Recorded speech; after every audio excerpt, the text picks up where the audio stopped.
E aí, eu sou o Léo, bem-vindos ao canal Supernovas. E bom, o Oda todo ano vem com a carta da Jump Fest falando sobre o que esperar de One Piece do próximo ano. Esse ano ele falou muito sobre as produções extra o mangá principal, como a série que tá pra sair, o remake da Netflix, entre outras coisas. Mas vocês sabem que o foco aqui do canal é o mangá principal, então eu vou tratar do tema mais importante, que é quando ele cita o mangá principal, que são os últimos 3 parágrafos da carta. Ela já começa com uma coisa muito enigmática que pode ter confirmado uma teoria grande aqui do canal, e se isso for realidade, cara, eu tô muito empolgado pro próximo ano. E se você quer saber qual teoria é essa e o que eu acredito que ele vai fazer no próximo ano, vambora pra esse vídeo. Bom, como eu disse, a gente vai tratar dos últimos parágrafos. Ele já começa falando sobre o retorno do flashback de Elbaf. Depois de se deliciarem com essas lições de história, retornaremos ao presente. Assim como você pode sentir que sua perspectiva de Elbaf começou a mudar, bum! Vamos ver as coisas com um estrondo chamativo e a partir daí tudo vai ficar mais turbulento. É o que a gente já esperava, visto que o momento é gritante dentro do mangá em relação à importância, já que é a primeira vez que Luffy vai ter contato direto com o Imu, que está personificado lá em Elbaf. O flashback já foi sobre God Valley, pontos muitíssimo importantes da história, e estamos vivenciando praticamente o nosso último arco de aventuras, aquele arco que Luffy chega, descobre uma ilha, tem uma relação de amizade com o povo, salva aquele lugar e por aí vai. Eu acredito que esse é o último arco, e aqui o Oda deixou ainda mais claro que a partir desse ponto o mangá vai realmente ficar de pernas pro ar com tudo que pode ser de resultado de Elbaf. E aí a gente chega ao ponto que para mais importante da carta, e é nele que eu vou focar nesse vídeo. Para a ilha que apenas o rei dos piratas foi capaz de alcançar, o homem conhecido como a Marca de Fogo também irá aparecer. Aquele personagem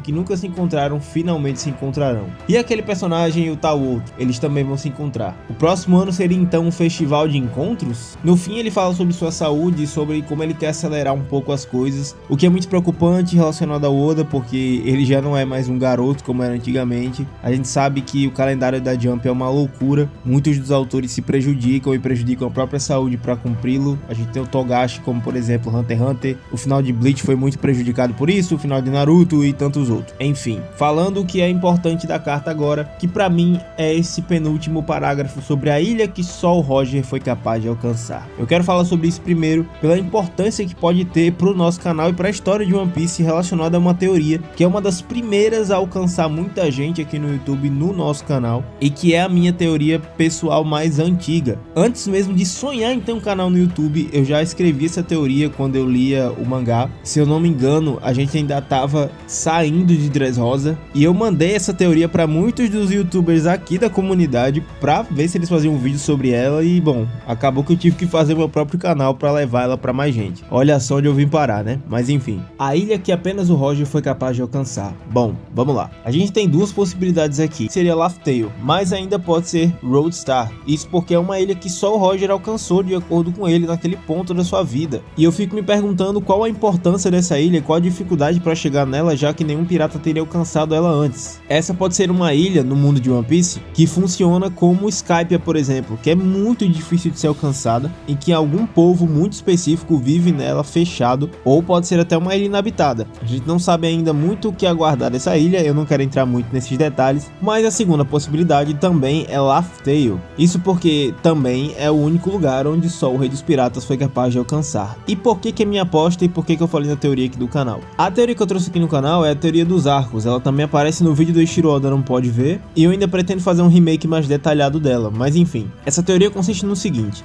todos os eventos que acontecem no Novo Mundo e todos os arcos são basicamente como espelhar a Grand Line, quase como uma repetição de tudo que aconteceu na Grand Line. Óbvio, nem tudo é exatamente igual e a estrutura não é exatamente igual 100% de uma para outra, mas é tudo muito parecido em forma de estrutura como um todo. Eu vou explicar da maneira mais rápida e resumida possível. A primeira interação dessa linha do tempo que tá na tela para vocês é entre homens e tritões. O Ishibu termina com o arco de Arlong Park, que é quando todo o bando finalmente está reunido, eles demonstram seus poderes, vencem um vilão tritão, é mostrado pela primeira vez a relação entre os tritões e os humanos, que é o que leva o Arlong a ser daquele jeito, e é um arco perfeito de transição entre o East Blue e a ida até a Grand Line. Lockdown também poderia ser contada aqui, mas eu deixo ela passar porque é apenas um momento de passagem até realmente a ida para o Cabo dos Gêmeos. Indo para o Novo Mundo, o arco de transição entre a Grand Line e o Novo Mundo após a guerra é justamente o arco da Ilha dos Tritões. Lá o Arlong Park é revivido, o próprio Arlong aparece no enredo e na trama, o arco do Arlong arc é fechado, a gente entende os motivos do personagem, dos tritões. O vilão também é um tritão, existe toda essa relação entre homens e tritões. Luffy finalmente amadurece aquilo que ele não conseguiu aprender lá em Long Park,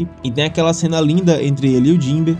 O arco também é uma demonstração da união dos personagens e a demonstração das suas forças como um bando, e por aí vai. Como eu disse, eu não vou entrar em tantos detalhes, eu tô dando só assim o resumo do resumo do resumo, mas é mais para que vocês entendam o que eu tô falando aqui. Seguindo, a gente tem Punk Hazard e Whiskey Peak, as primeiras ilhas de fato que os personagens chegam ao entrar tanto na Grand Line quanto no Novo Mundo. Na Grand Line é uma ilha de ladrões, é um arco mais despretensioso, mas Vivi aparece pela primeira vez como sendo da Baroque Works. Ela já tinha aparecido no Cabo dos Gêmeos, mas lá ela se consolida aí com o bando do Luffy até a saga de Alabasta. Isso é importante porque é alguém que faz parte ou que é príncipe ou princesa de um reino que está em apuros e que precisa de ajuda, e os Chapéus de Palha acabam sendo as pessoas que ajudam esse monarca a retomar o seu reino, dando assim início a uma grande saga. Whiskey Peak e Punk Hazard têm o mesmo peso e a mesma função nesse momento, já que em Punk Hazard também é uma ilha aonde Momonosuke e Kinemon aparecem, iniciando assim a grande saga de Wano e a libertação do reino de Momonosuke. Então chegamos ao arco de Alabasta, que tem como seu irmão gêmeo o arco de Dressrosa. Foi nesse ponto do mangá que eu me dei conta da teoria, por conta das semelhanças bizarras que existem entre os dois e a posição que eles estão na história. Eu não vou citar Drum, muito porque Drum é um arco muito singular, ele realmente não tem um gêmeo, mas os arcos principais, os quais são espelhados e pela ordem, e também, claro, por sua incrível semelhança, são pontuados aqui, tendo algumas ilhas, como eu falei, não sendo iguais umas às outras de fato, nem tudo é exatamente igual. Mas a esse ponto a que eu chamo de o retomar dos reinos, é onde tem as semelhanças mais gritantes, já que é praticamente um arco que Luffy se alia a uma princesa para retomar o poder de um reino que foi comandado por um Shichibukai de forma tirana. Luffy derrota esse Shichibukai, que também tem muitas semelhanças entre Crocodile e Doflamingo. Os arcos em si, até como estrutura, se parecem muito, um povo que estava perdido no tempo, entre aspas, e preso numa guerra total, lutando contra o Doflamingo de forma até escondida, quase como uma rebelião secreta. Luffy é determinante para a queda desse Shichibukai, claro, mas uma das semelhanças mais incríveis é, por exemplo, a aparição do irmão na história, já que nesse ponto é quando Ace aparece em Alabasta, Luffy tem interação com ele, a gente vê o poder absurdo da Mera Mera no Mi, e aí é justamente em Alabasta que Sabo reaparece e ele consegue a Mera Mera no Mi, relembrando o irmão que Luffy perdeu. Luffy também tem uma interação muito boa com a Marinha, já que a Marinha, na figura do Fujitora, tem que reconhecer o bem que o Luffy fez para aquele lugar, e se parece muito com a relação que ele teve com o Smoker. Sengoku também vê isso no Luffy e por aí vai. Como eu disse, sem muitos detalhes, vamos logo pro próximo. Existe Mocktown e a relação da Ilha dos Piratas, mas como eu falei, nem tudo aqui é exatamente igual. A Grand Line tem mais ilhas de transição do que as do Novo Mundo, acho que também pela pressa como Oda quis escrever a história e pelo tempo que One Piece já estava tomando. Enfim, a comparação mais importante para mim é Zou e Skypiea, isso porque são duas ilhas com o mesmo tipo de estrutura, tanto parecido com os Maias quanto com os Incas. É quando Robin chega à conclusão de que ela precisa seguir um caminho específico de poneglyphs para encontrar a verdade, coisa que também acontece de mesma forma em Zou, quando eles descobrem os 4 Road Poneglyphs que vão guiá-los até Laugh Tale. Existem vários simbolismos em Skypiea e dispensa comentários o quanto esse arco é importante até hoje. Um deles que eu acho importante é a relação entre dois amigos e rivais, coisa que eu já falei aqui, sobre o símbolo das lanças e espadas que estão nas mãos de Nika quando ele é citado pela primeira vez, e que eram as armas de Nolan de Calgara, armas essas também que são de Nekomamushi e Nuarashi, e toda essa relação entre Sol e Lua, como eles próprios, os animais, têm com o Sol e a Lua de verdade, quanto Nolan de Calgara tinham simbolicamente entre eles. É um arco que também se trata de um povo isolado no tempo, de muito difícil acesso e por aí vai. Seguindo, a gente tem o Water 7.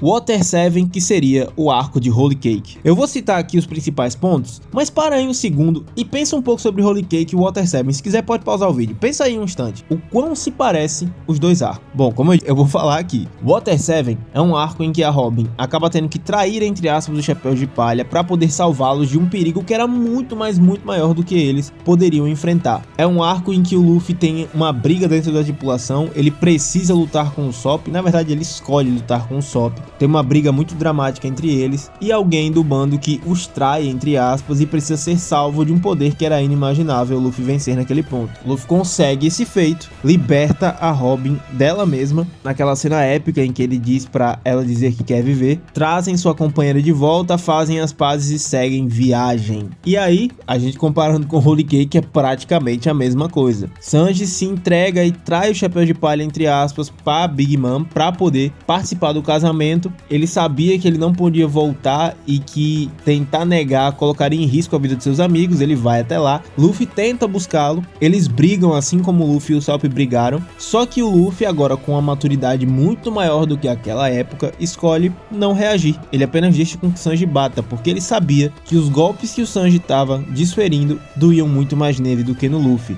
O inimigo dessa vez também era muito maior do que o Luffy parecia poder derrotar naquele ponto, que era Big Mom, um Yonkou, e ele estava dentro do território de um Yonkou, assim como ele estava dentro do território do governo mundial naquele ponto. Outro inimigo que o Luffy sequer sonha em derrotar ainda. A briga é muito grande, Luffy enfrenta novos desafios, já tão uma semelhança interessante como o Katakuri e o Rob Lucci são os melhores antagonistas até hoje em relação a lutas. Sanji volta pro bando, eles fogem e todos conseguem o seu objetivo. Eu acho que o Oda até quis fazer uma brincadeira sobre o Mary ter sido destruído naquele ponto, com aquela cena em que o Oda brinca com o cliffhanger de que supostamente o Sunny teria sido explodido pela Big Mom. Enfim, seguindo o baile, a gente chega no arco de Wano e Thriller Bark. E aí você pensa, tá, é muito difícil imaginar a semelhança aqui, mas eu falo pra vocês, Ryuma aparece, é o arco da espada Shusui que tem início aqui. Além da aparição do próprio Ryuma, o Wano é citado diversas vezes, Kaido também é citado diversas vezes, sendo o inimigo do Gekko Moria, eles lutam em Wano, como a gente viu e como ele mesmo fala. Luffy enfrenta um inimigo que literalmente rivalizou e que tinha como seu maior rival o Kaido. Existe toda uma relação com os gigantes ancestrais que o Wano brinca muito com isso. Luffy praticamente enfrenta um remanescente de um, que é o Kaido. Em Wano temos mais citações e mais histórias sobre os piratas Rocks, e alguns deles aparecem como zumbis no arco de Thriller Bark e por aí vai. Também tem aquela coisa de que quando o Luffy derrota o Kaido, o Wano vem para um novo amanhecer, e ao fim da batalha com Moria, o sol nasce sobre aquele lugar. Se não me engano, a minha teoria tinha acabado nesse ponto na época, afinal ainda estávamos no arco de Wano. Então, a gente tem que pegar o fio da Grand Line e seguir ele sozinho, para entender o que pode acontecer no mangá, certo? E aí, naquela época, eu acreditava que depois de Wano seria o arquipélago de Roadstar. Isso porque, bom,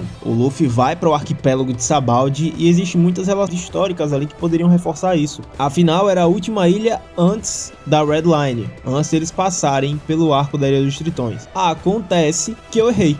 Eu errei. Só que veja só as semelhanças bizarras entre Egghead e Sabaody, confirmando a minha teoria meio que por osmose. Kizaru, Sentomaru e Kuma sendo personagens importantíssimos para a trama dos dois arcos. Luffy até relembra a luta com Kizaru, dessa vez batendo de frente com ele e praticamente o derrotando. Kuma, que naquele ponto parecia um vilão pra gente quando ele separa o bando dos Chapéus de Palha, hoje é visto como um herói e eu sou muito fã desse personagem. Toda aquela relação entre escravos que aparecem no flashback do Kuma também tem um início muito forte no arco de Sabaody, é emblemático como a gente vê aquele leilão. Bonnie, que tinha aparecido naquele momento, também é esses personagens que aparecem com muita relevância no arco de Sabaody, esses que eu acabei de citar, eles só têm seu arco fechado realmente em Egghead, quando finalmente a trama deles tem um fim conclusivo. Então, mesmo que sem ter acertado a ilha, ainda assim o mangá tá seguindo exatamente o que é aquela minha teoria sobre a Grand Line e o Novo Mundo. E aí você pensa que, tá, qual a relação entre, por exemplo, a Ilha das Mulheres e Elbaf? Eu confesso que não existe tanta relação assim,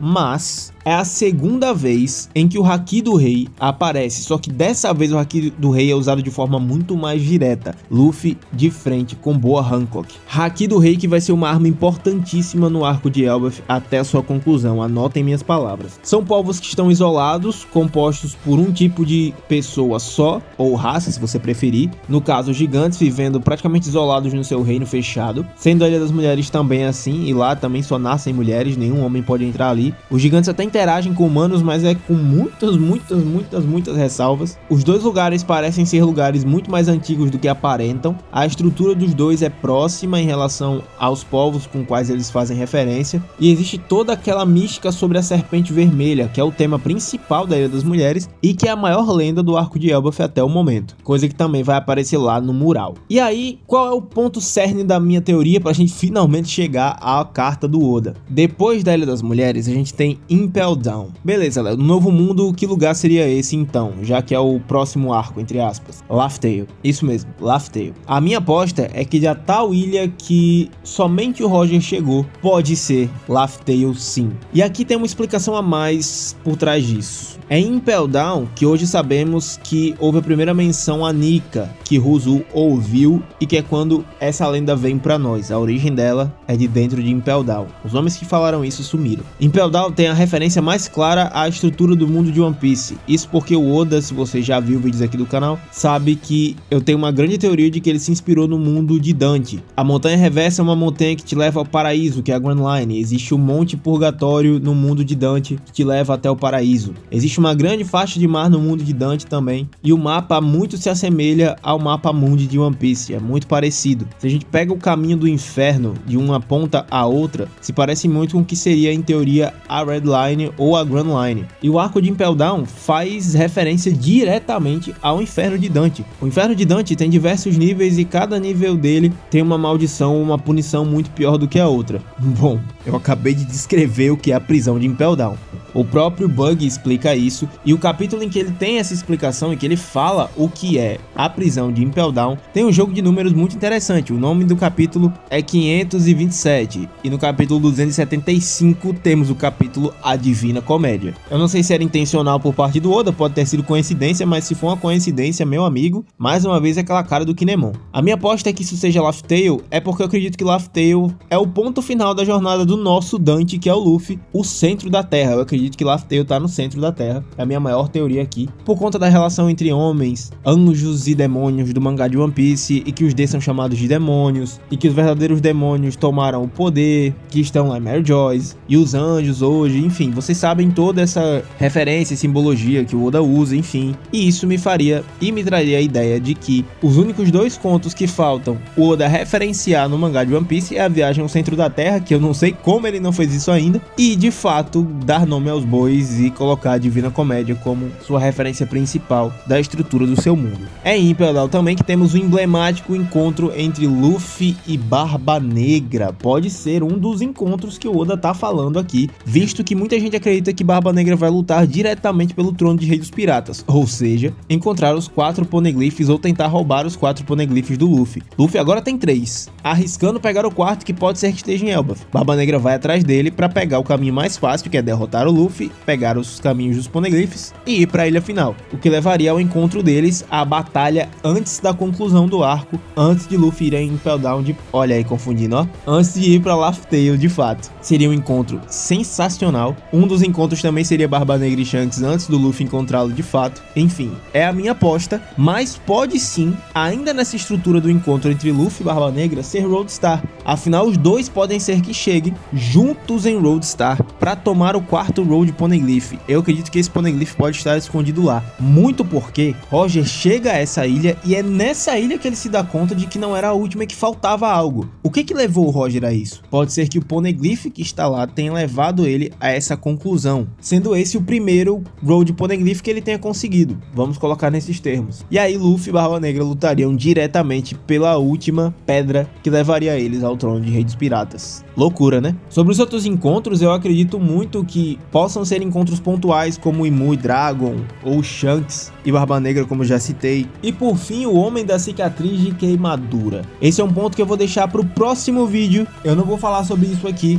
porque eu preciso de mais tempo e mais detalhes para falar sobre ele. Mas por fim é isso. Eu espero que vocês tenham gostado desse vídeo. Deu para gerar muita coisa em cima dessa carta do Oda. Essa teoria, eu só trouxe ela aqui de volta porque tem gente que não conhece ela aqui do canal. E vale muito a pena relembrar, porque ela tem se concretizado ao longo do tempo. Vale lembrar que eu parei de escrever essa teoria no arco de Wano, e o arco de Wano nem sequer tinha acabado. E ela parece se concretizar a cada arco que vem passando. Porque como eu citei ali, eu acreditava que seria Roadstar antes de Elbaf. Mas na verdade foi Egghead, que é igual em muitos aspectos a Sabaldi. E a minha aposta era de que depois de Roadstar seria Elbaf de fato, que era a Ilha das Mulheres, e isso aconteceu. Então vamos ver o que o Oda vai trabalhar ainda em cima disso. Eu acredito sim, a minha aposta é que seria Laugh Tale, mas enfim, vamos ver o que vai dar. De qualquer forma, coloca a sua teoria aí nos comentários, eu quero ver o que você pensa a respeito da carta do Oda, o que você quer ver, o que você espera ver. Seu comentário seria muito importante nesse momento aqui do canal e também o seu like se você gostou desse vídeo, a gente precisa desse apoio nesse momento. E vejo vocês no próximo vídeo, valeu!